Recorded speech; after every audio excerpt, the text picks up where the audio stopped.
Bismillahirrahmanirrahim. Assalamualaikum warahmatullahi wabarakatuh. Alhamdulillahi rabbil alamin.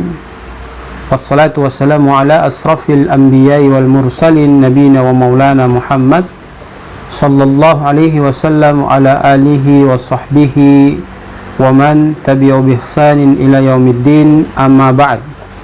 Saudara kaum muslimin, ayah bunda para muhsinin dermawan yang sama dirahmati dan dimuliakan Allah, jumpa kita kembali di channel TV Dakwah Al-Sruwi.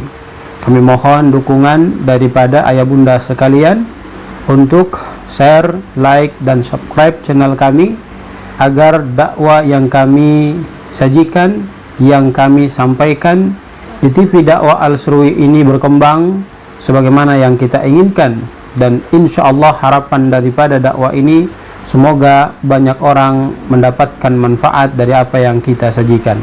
Salawat teriring salam semoga senantiasa tercurah limpahkan kepada junjungan kita Rasulullah Muhammad sallallahu alaihi wasallam, keluarga, sahabat, dan insyaallah sampai kepada kita. Para pemirsa kaum muslimin muslimat, ayah bunda para muhsinin dermawan TV Dakwah Al-Sruwi yang sama dirahmati dan dimuliakan Allah Subhanahu wa taala. Kehidupan yang dilalui manusia secara garis besar melalui 4 fase. Fase yang pertama berada dalam kandungan ibu kurang lebih 9 bulan. Fase yang kedua berada di dunia, yang Nabi Shallallahu Alaihi Wasallam sabdakan kurang lebih 60-70 tahun kita berada di dunia, maka kita akan meninggalkan dunia ini. Fase yang ketiga kita berada di alam kubur dan terjadi sebuah proses yang akan kita lewati untuk menuju ke fase yang keempat, yaitu fase kita kembali ke akhirat untuk melihat amal ibadah kita dan proses daripada pengadilan amal ibadah kita itu, kita mau dibawa kemana diri ini. Apakah nantinya kita posisinya dimasukkan ke dalam surganya Allah ataukah ke dalam nerakanya Allah, itu kembali kepada diri pribadi kita masing-masing. Jemaah sama dirahmati dan dimuliakan Allah Subhanahu wa taala. Fase yang pertama yaitu berada pada kandungan ibu kita selama 9 bulan.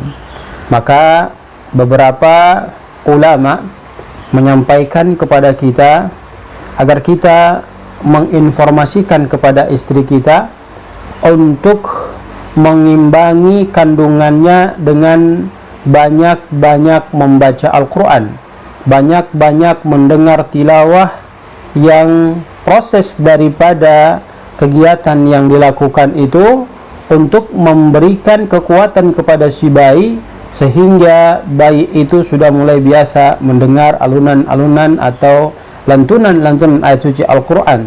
Dan dengan konsep demikian insya Allah akan mendatangkan keberkahan ketika sang bayi lahir ke dunia.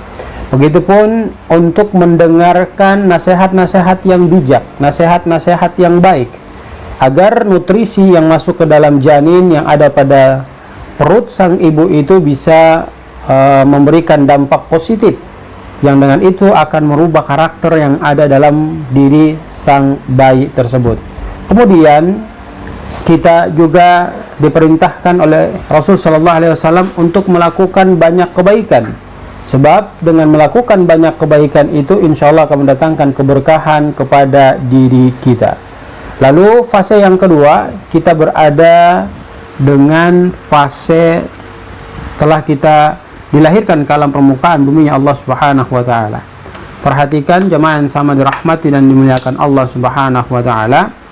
Nabi Shallallahu alaihi wasallam menyampaikan kepada kita, apa urusanku dengan dunia? Sesungguhnya aku di dunia ini bagaikan seorang pengembara yang selalu senantiasa berjalan di padang pasir yang luas, kemudian tatkala menemui sebuah pohon rindang tentu akan berteduh untuk memulihkan kembali, ya, menetralisasikan kembali tenaga yang ada pada diri kita, kemudian kita akan melanjutkan perjalanan kita.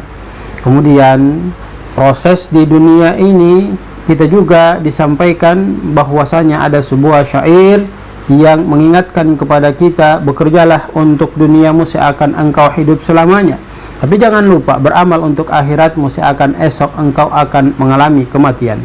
Maka jagalah fase kehidupan kita di dunia dengan terus berfastabiqul khairat, berlomba-lomba melakukan kebaikan, sebab kebaikan akan memberikan dampak positif terhadap kehidupan kita setelah fase yang kita lalui di dunia ini. Fase yang ketiga adalah fase kehidupannya di alam kubur. Inilah sebagai penentu bagi dirinya, sehingga ulama menyampaikan kepada kita sentral kebahagiaan akhirat kita terukur di alam kubur kita.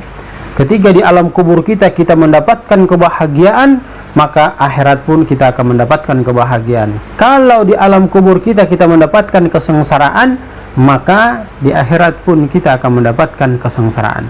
Jemaah yang sama dirahmati dan dimuliakan Allah Subhanahu wa taala.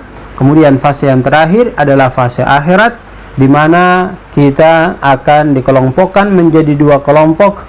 Kelompok yang pertama akan bersenang-senang karena mereka masuk ke dalam surganya Allah. Kelompok yang kedua akan masuk ke dalam nerakanya Allah dengan penuh penderitaan disebabkan ulah dan kelakuan serta perbuatan mereka sendiri di dunia. Olehnya itu, jamaah yang sama dirahmati dan dimuliakan Allah Subhanahu wa taala, marilah kita memanfaatkan keempat fase dalam kehidupan kita ini dengan baik, sehingga tatkala kita meninggalkan dunia ini, kita menjadi orang-orang yang sukses, yang diridai dan dirahmati oleh Allah Subhanahu wa taala. Semoga memberikan inspirasi kepada kita di kesempatan yang sangat berbahagia ini. Dari TV Dakwah Al-Serui, kami menyampaikan jazakumullahu khairan jaza kepada seluruh pihak yang terlibat membantu dakwah kami dalam menyebarluaskan video-video kami. Semoga ini menjadi amal jariah untuk kita semua.